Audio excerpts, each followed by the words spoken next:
When I dreamed of India, I dreamed of adventure.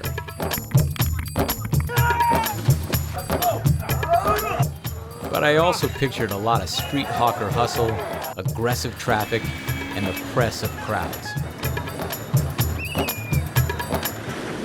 But I never imagined Kerala, where the silence is broken only by the sway of tea leaves in the wind, the slapping of fishing nets in the sea, and the crumbling of old Portuguese colonies making their way back to the earth.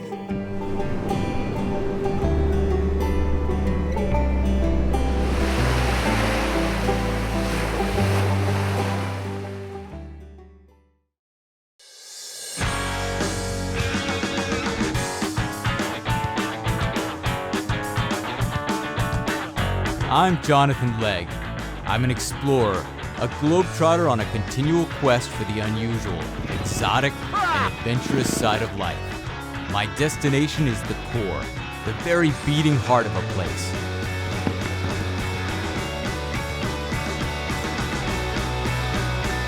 It's the search for the wildest, most unpredictable experiences, moments that widen and deepen our perspective of the world we live in. This season, join me as we journey deep into the mystery and splendor of one of the world's most fascinating destinations, India.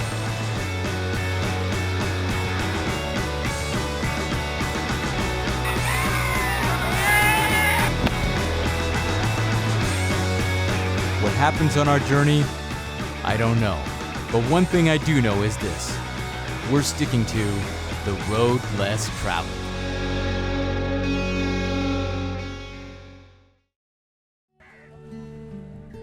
I made my first stop in Kochi, a sleepy colonial city situated in the southwest corner of the Indian peninsula, in the breathtakingly scenic state of Kerala, which shares the title God's Own Country with New Zealand and Yorkshire.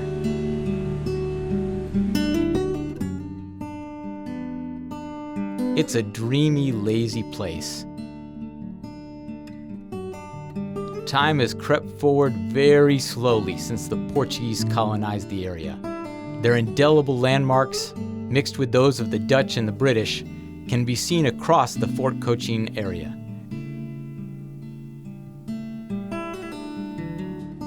I'm in search of something particularly unique to Kerala. India as a whole is rich in folk art and traditional dance.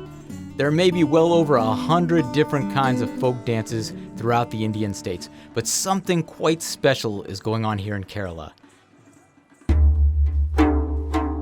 Tucked inconspicuously down a narrow alleyway, I find the Kerala Kathakali Center. I'm not sure what to expect as I walk down this nondescript passage.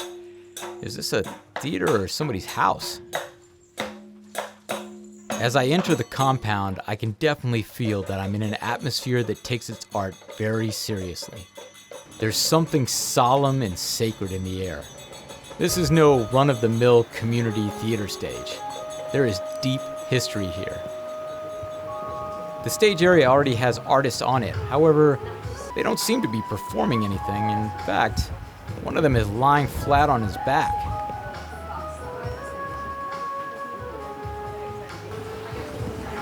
The Kathakali dancer is in the middle of having his makeup applied, a 2-hour-long process. Tonight he'll be performing a piece from the Mahabharata, a sacred tale from ancient India.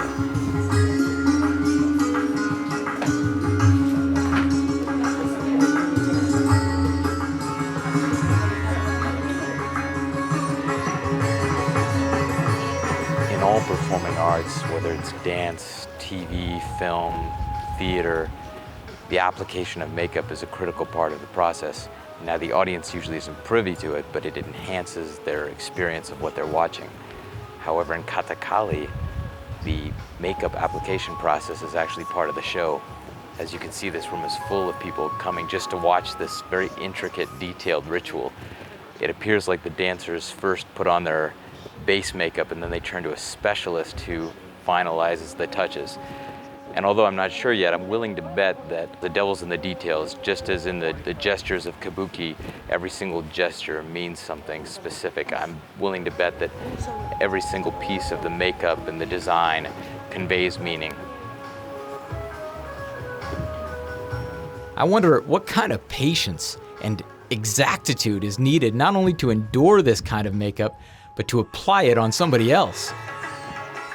To think of all the grief I've given girlfriends over the years as I waited for them to put on makeup. We're gonna be late. And here I am paying to watch guys put on makeup for 2 hours. If they could see me now. But it's different. It's different. It's cultural.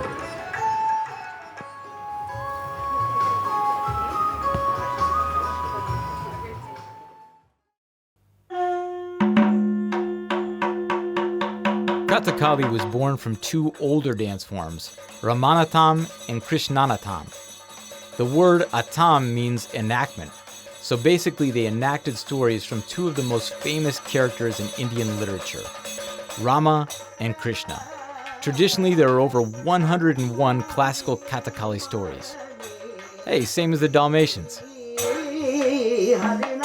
Traditionally, these stories were initially composed to last the whole night. But nowadays, there's increasing popularity for concise or select versions of the stories. Honestly, I have no idea what I just saw. It kind of looked like a gruff king trying unsuccessfully to seduce a maiden by both guile and aggression. Kind of like my average Saturday night. That's about all I can say about 40 minutes of viewing. I suspect that much like Japanese kabuki or nogaku, the brunt of the message is in the nuance of the gestures and the movements.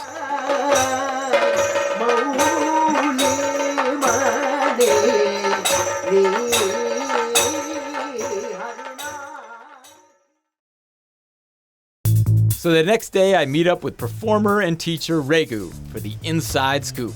Remember that dancer last night demonstrating all those elaborate moves? Well, that's Regu. And I've got the pleasure of having him teach me a few of those moves myself. Would you mind to remove your shirt?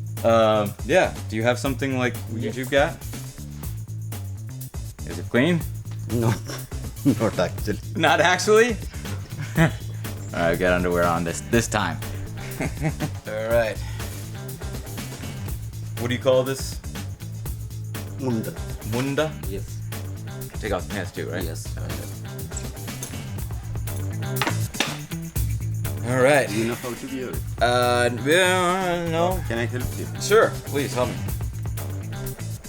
First things first, take off the stiff Western clothes and get in the proper attire.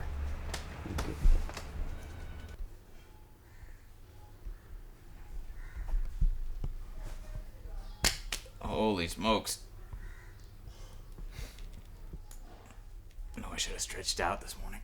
Next up, Regu shows me some of the basic, fundamental steps to the Kathakali dance. 1, 2, 3, 4. Oh, okay, I got it. 1, 2, 3, 4. 1, 2, 3, 4. 1, 2, 3, 4. The key, as I find out, is timing. Everything seems to revolve around timing, from facial expressions to the basic steps to the mudras. It's all got to be in sync and in time with the music.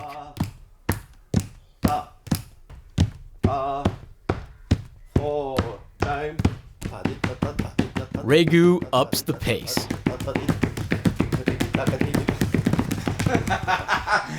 Woo! I wouldn't want this guy to kick me in the ribs, because after pounding this ground just for that 2 minutes, my feet are killing me. Your feet must be like hammers. Remind me not to get in a karate fight with you. Yeah. Once I've fooled him into thinking I have the basic steps down, Regu transitions the lesson towards other aspects of the art.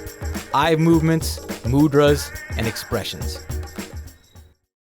I'm in Cochin, Kerala, and I found my way into the Kathakali performance stage. My mentor, Regu, is having one hell of a time trying to mold me into an acceptable Kathakali student. 1, 2, 1, 2. 1, 2, 1. Keep the eye closed. 1, 2, 1, 2. fish, yeah? Lotus flower. Kathakali ice. Mugura. 1, Okay, pistol. 2, Bang. 3, Man. 4. 1, 2.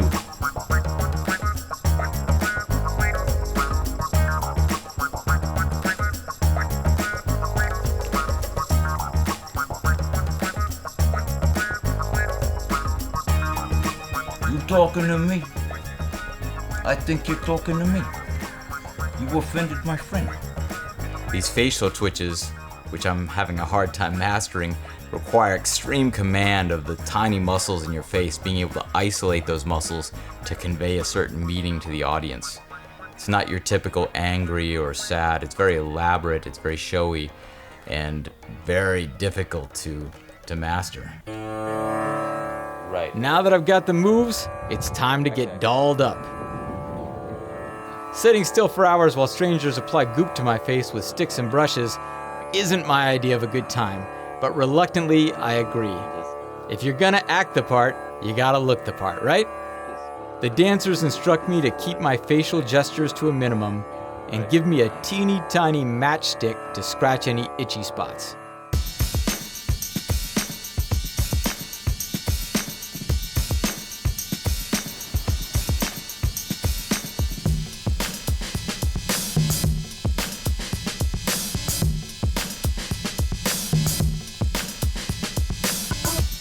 Oh, this is painful. This is torture.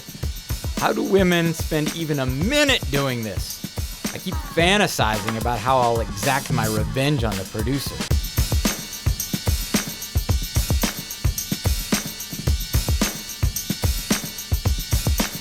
I get the feeling Regu thinks I'm a complete wussy. I flinch every time he pokes me with that coconut stick near my eyeballs, and I can't sit cross-legged for an hour without shifting, which triggers disapproval in his gaze. Whew, the initial process of the makeup application is done, but the ordeal is not over yet. I kind of feel like the love child of the Green Goblin and Kermit the Frog. Well, that was quite an ordeal. I think I have a greater amount of respect for not only these dancers, but for clowns around the world, women who wear a lot of makeup. I respect what you go through. Although I can't quite understand it, I think I would rather be waterboarded than to go through that again. Most of these dancers, when they're having their makeup applied, they pass the time by thinking about what unique twist or take they're going to put on their role. I don't have that luxury since I'm not performing, so I spent the time fantasizing about what I could do with my new look, namely robbing banks, scaring the bejesus out of people, and frequenting single bars. Next step, put on the royal threads. We start with a set of super baggy MC Hammer era pants. I stopped eating the flesh of humans and started drinking Slim Fast, and look how much weight I lost. The process continues. The guy is trying to beautify my ugly feet. I didn't expect so much under attire going into these outfits, and I definitely didn't think they'd be wrapped so tight. I got some hips now, baby. Some boom pow. Said it's going right up the canyon, if you know what I mean. This little rope. I haven't experienced this since grade school.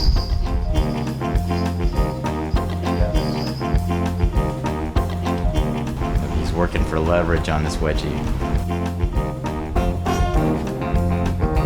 Oh yeah. That's show business, baby.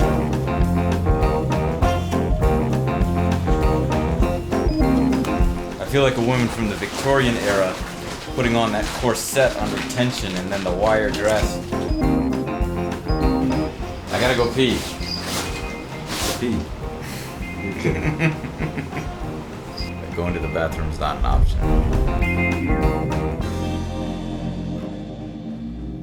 This just doesn't seem to stop. There's no end to this process. How do these artists do this every single night? Ah, the final touch. Heavy lies the crown. No kidding. This thing weighs about 15 pounds. With the outfit complete, I'm ready to pull it all together. I still can't believe the actors I saw last night were jumping around, non-stop dance marathon action in these outfits.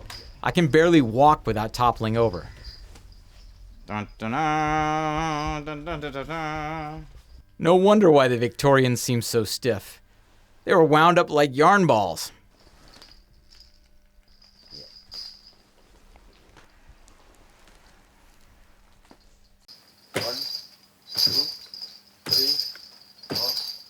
Yeah, I know. It doesn't look like much, but that's a day's worth of practice right there. Trying to move and dance with all that gear and makeup on ain't easy, let me tell ya.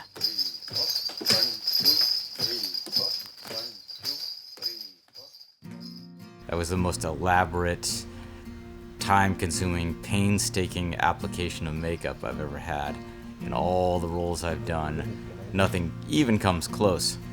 Not only do these guys have to do this 2 hours every night, but in order to perform on the stage, even a tiny role, you need 3 years of training. For a major role, you might need 6 years of training.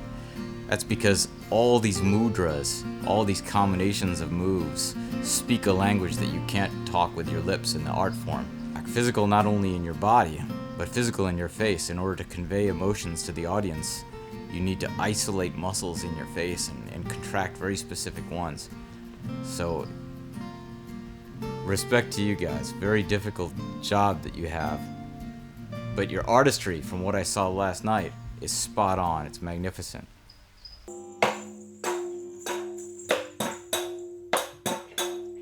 So there you go, Kathakali in all its splendor.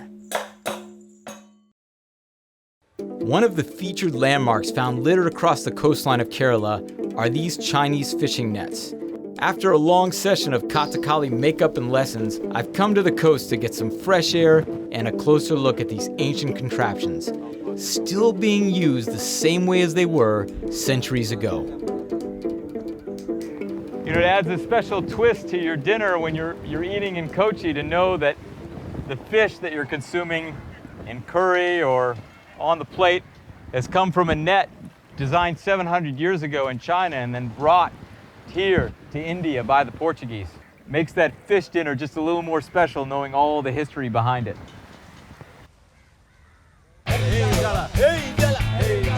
You've got to throw your whole body weight into these ropes.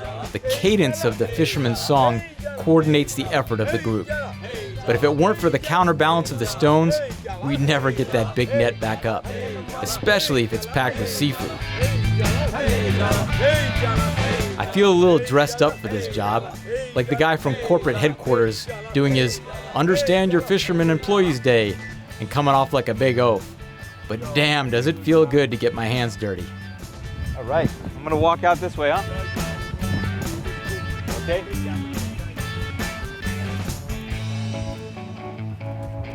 Look at that. Looks like we got a good catch of catfish. Gonna have a fish fry tonight.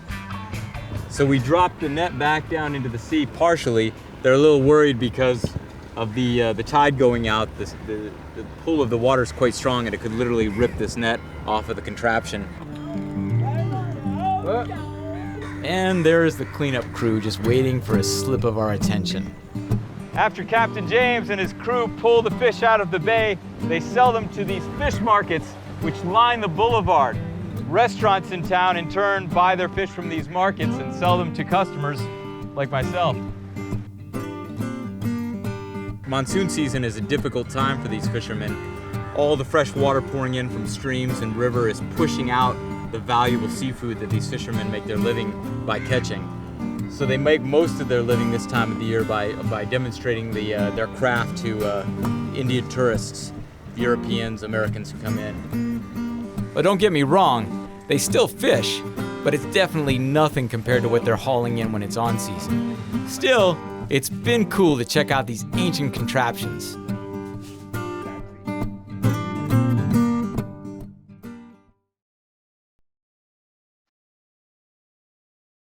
I'm in Kerala, God's own country as they call it.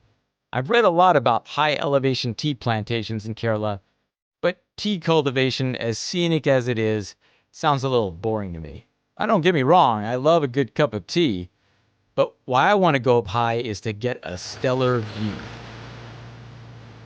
So I hire a 4x4 and make my way to the mountains. In order to get to Kerala's highest tea plantation, you have to traverse this mountain road. We started off in a sedan, but then the conditions became too rough, so we switched to this 4x4. According to travelers who've been there before, it's quite a buttocks crunching ride. We're just at the start of it now, but from what the driver tells me, it gets much worse.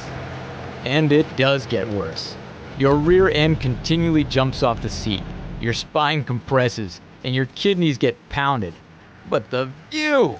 The view!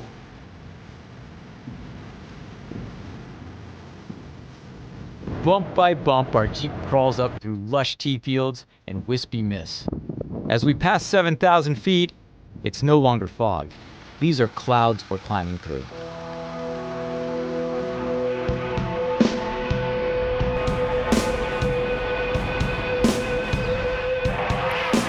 Our driver is a specialist. This is the only route he does, and he knows the way like the back of his hand.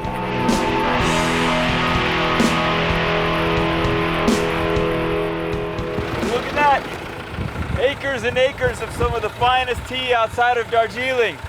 But in order to get here and appreciate this view, you have to come up what our driver euphemistically calls a massage road. And I'm gonna need a massage after that. Finally, we make it to the top. Right next to the factory is a little sample area where you can purchase the end product. The location is just phenomenal.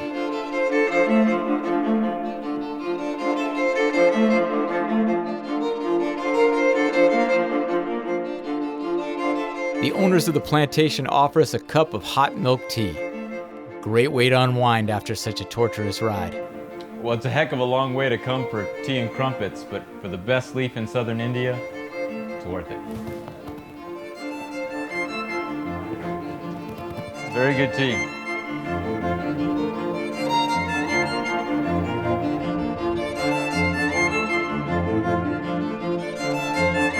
We enter the building humming with the movements of antique machines, the drop of heavy sacks, and the bustle of workers moving from one station to another. Most of what you see was built by the British in the 1930s, and the whole experience, from the techniques of the workers to the equipment they use, suggests we could very well be in a time warp. This is really cool. This giant fan behind me is sucking air in order to dry the leaves. They'll go 1 hour cold, 1 hour hot, 1 hour cold, 1 hour hot, until they dry for 8 hours. Right now this flap is up, there's a furnace underneath, hot air is coming up and getting sucked into the fan. After an hour they'll close the flap, open the windows, and cold mountain air will get sucked through the fan. And here's where the leaves are getting their cold air treatment. If I make a little gap, you can see them blowing up. Woo!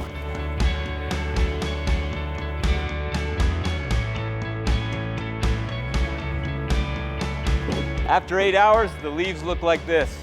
Drop them gently down this chute, and they get ground by a massive machine downstairs.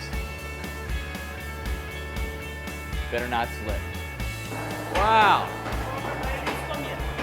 The leaves that I drop down the chute fall into this massive metallic roller created by the British over 100 years ago. By pulling this chain, I drop a gigantic metal plate onto the tea leaves, which pushes them into the grinder. The withered leaves I drop down the chute look a little bit like this. After they're done with the grinding process, this is your product. This is also single action.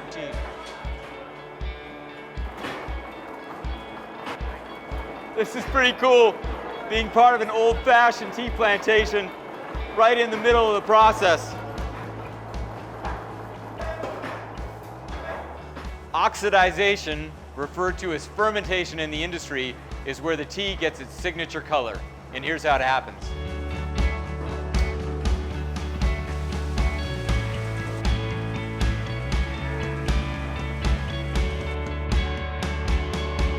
Looks like something out of a Stephen King novel, doesn't it?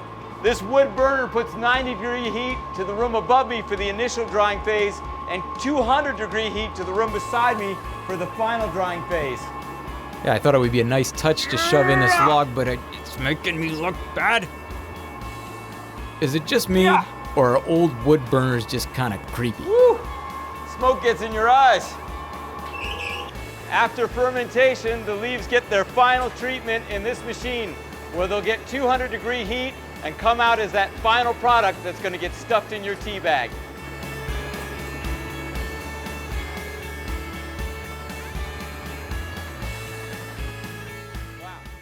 These bags will be at the port in Kochi tomorrow, where they'll make their slow sea journey to someone's cup. These particular bags are going to Kochi tomorrow and Saudi Arabia after that.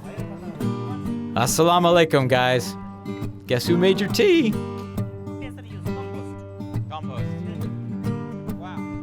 Nowadays, most tea is made by the crush, tear, curl, or CTC method.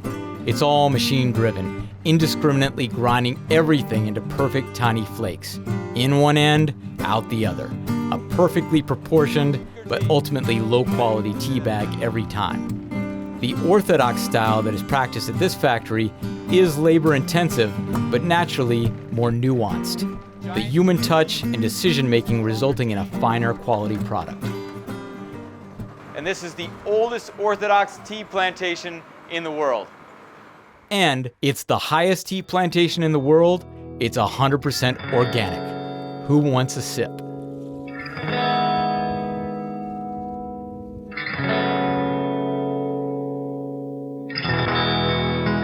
What an awesome experience. When we were coming in, I was a little worried because reading all the guidebooks and the literature, it looked like the only place you could see tea being made was in this tea museum. And yeah, they processed it, but it was more for tourists, kind of like a dog and pony show. So then I heard about this gnarly Jeep ride up in the mountains to a tea plantation. And honestly, I was just excited about doing this crazy, adventurous ride and maybe getting a cup of tea at the top and enjoying a nice view. We get up here and they've got a working tea factory. Not only working tea factory, but one from the 1930s. Not only do they have it, but they're like, come on inside, see how we make the tea. And not only can we come inside, but they're like, hey, Johnny, you throw the tea in the machine. Hey, grab this tray, you wash the tea. So I get right in the thick of every single process on how this tea is being made up until it comes out in the final product, which apparently this batch is being sent to Saudi Arabia. Amazing experience. And all just spur of the moment, serendipity, didn't expect that to happen.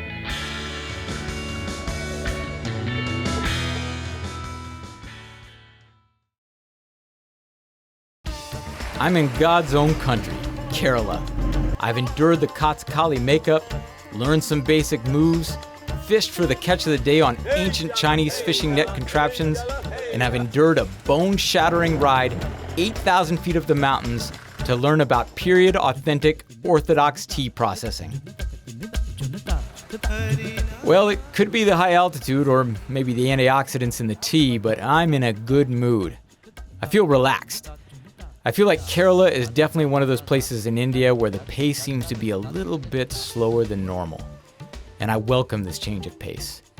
To be frank, it's quite fortuitous because Kerala is the hub for Ayurveda. Now, I'm a bit of a skeptic when the words alternative and medicine are put next to each other.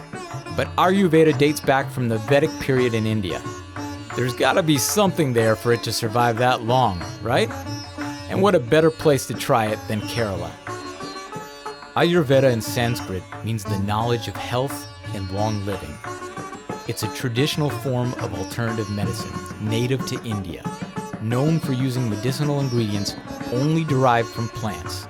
Ayurvedic practitioners approach diagnosis by using all 5 senses. They regard physical and mental existence together with personality as one unit, each element having the capacity to influence the others. Now we are going to do the Abhyanga oil massage to you. So please remove your dresses. It's like I'm taking off my clothes once again. What is it with this show? I've just been explained that We're gonna go through a variety of positions. I start sitting, I lay down, I flip over, all kinds of different angles they're gonna get to me. If it was in a different setting, it would almost be kinky. But this is purely a straight massage. These two fine, strapping young men will be my masseuse, overseen by the resident doctor. And this is their work area, and the process begins.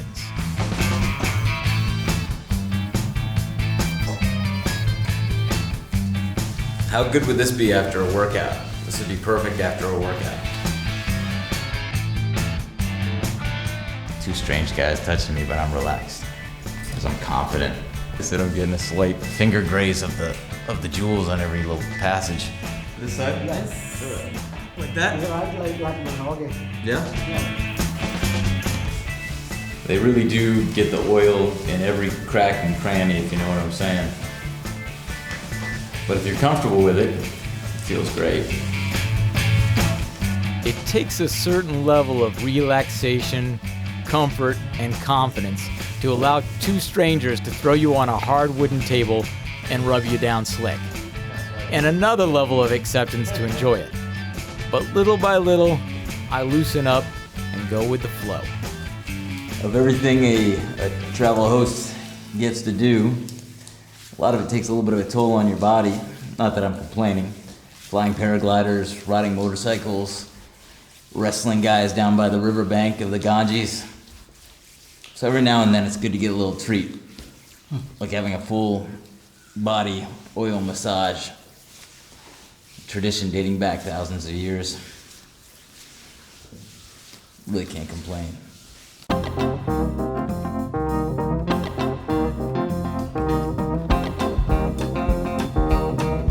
At this point, let's face it, I am totally captive to the experience.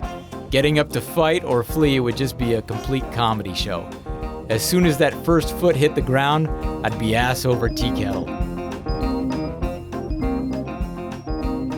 Oh, what's next?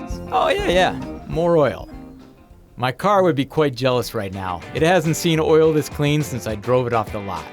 Ah, come on. Everyone knows every 3,000 miles is a myth. So have you ever had anybody slide off the table? It happens? Yeah. I guess I can believe it. A lot of people slide right off this table. It's got a little rim on it, but I have never been, look at that. I feel like I'm on ice. The next treatment we're gonna do is called shirotara, which is the pouring of hot oil on the forehead. I seem to remember that a long time ago, they used to use that with water as a form of torture. But this one's supposed to feel good. I imagine these guys could slide me right off the table and right out the window with one tiny push. I wish my slip and slide was this slick.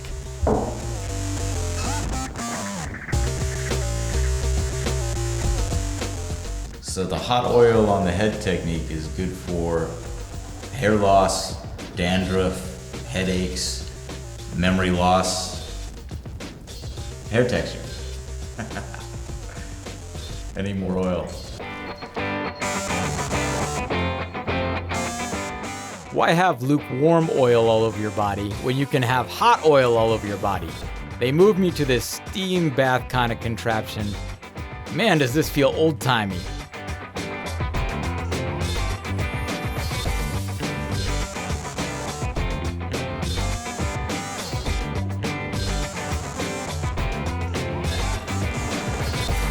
You'll do. Give it a rest.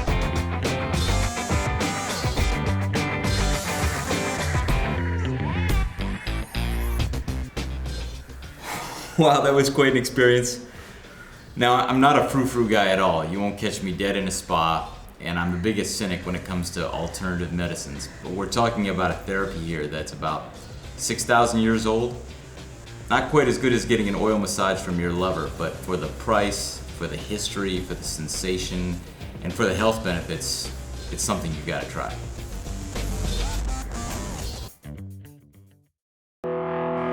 Lubed up and ready to go, I head to the beach. Right here in the waters off Papanasam Beach, the Arabian Sea will allegedly do more than clean the oil off my body. legend has it that a swim in her waters will also cleanse me of my sins. Having been caught in more than one riptide, I have a good understanding about how a casual dip can become a situation in a heartbeat. And today in the monsoon, the sea is full of hard currents. But sweet Lord, does the water feel good!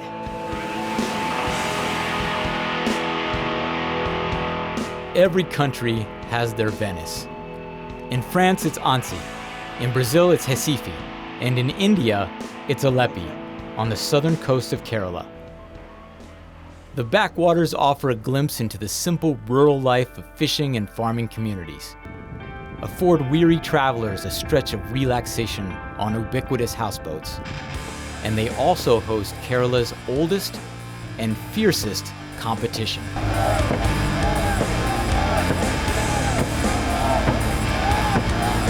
So we hired out this speedboat. We got last minute word that they are doing a snake boat practice on a waterway a little far from here. We're cutting it close, but we think we can get in and maybe actually jump on the boat for the part of the practice if this guy hauls ass. And it looks like he's gonna haul ass.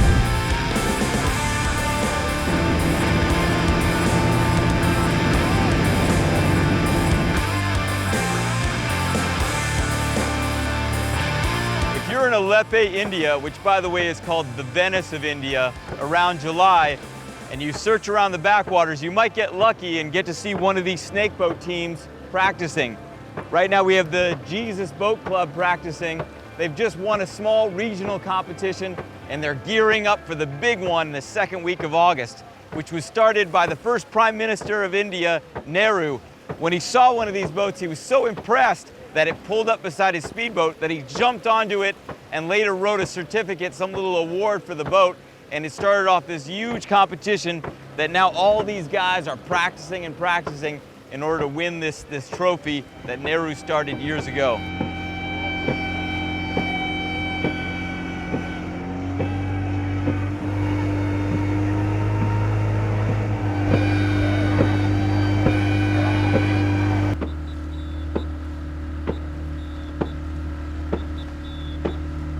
That's what I call manpower. Got over 100 muscles, 100 set of muscles making this boat move. And there's something very archaic about the whole thing. These guys pounding the wood, creating a rhythm, everybody rowing. Every now and then they're stopping and yelling out some kind of a chant. There appear to be a few other little rituals happening on the boat.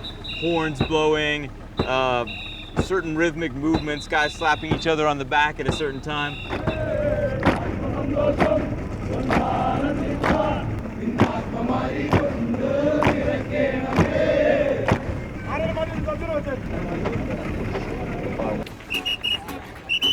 Jesus Boat Club number one.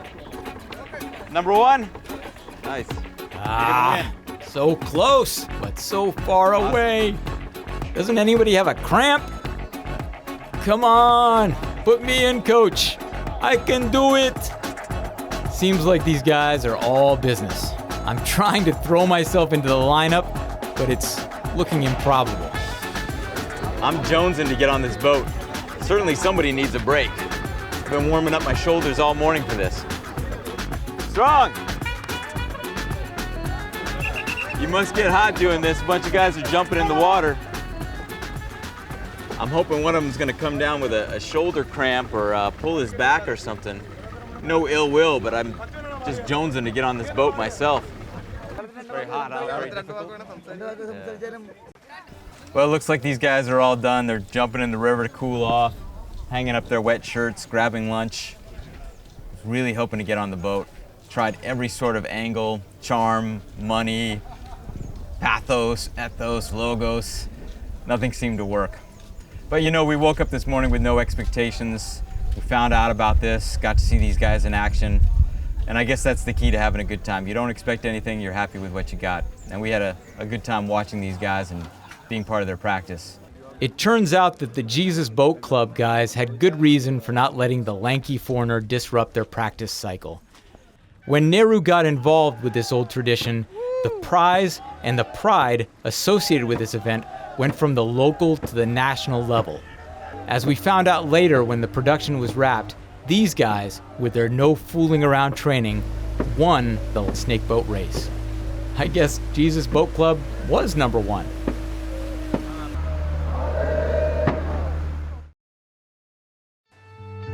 On a sleepy morning in Kerala, I opened the paper to a fantastical story ripped right out of Indiana Jones or Tintin.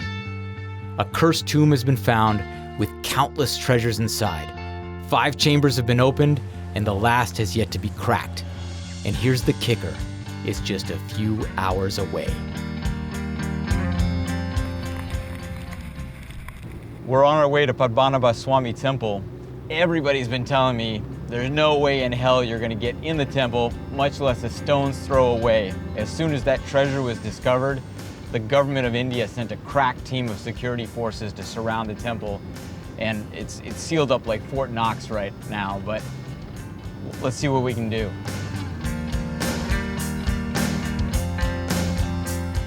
That's right, 22 billion worth of solid gold statues, diamonds, rubies, and emeralds have been found so far.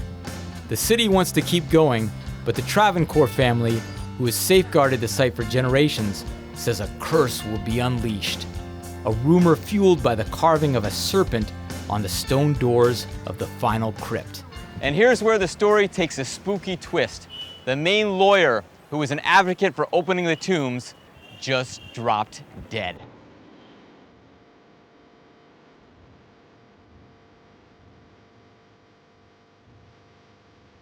Something about curses and piles of gold tends to bring out the security.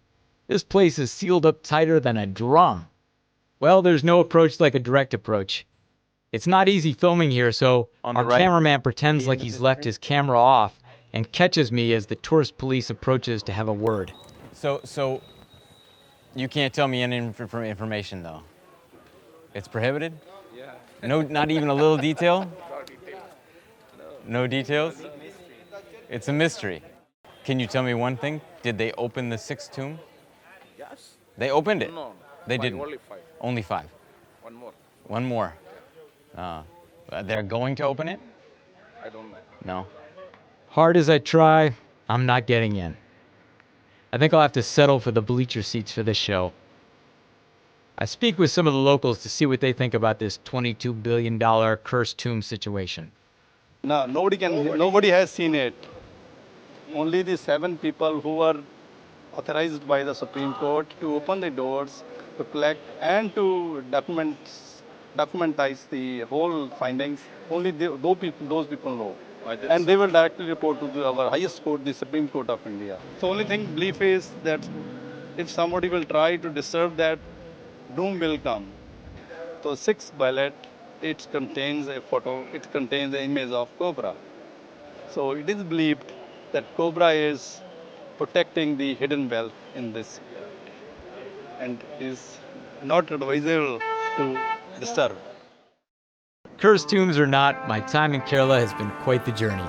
From the physical demands of Kathakali to the tranquil serenity of high-altitude tea plantations and the backwaters of Aleppi. It's been an ethereal journey that I'll cherish forever. The mystery of Padmanabha Swami still intrigues me to this day. There is still no news in what's in tomb number 6. Gold statues, booby traps, an evil spirit. We may never know. But I have found treasure here in Kerala in the form of friendships, sights, and experiences that I'll keep with me. But if given the chance, would I open up that cursed tomb all alone by torchlight? Damn right I would. Would you?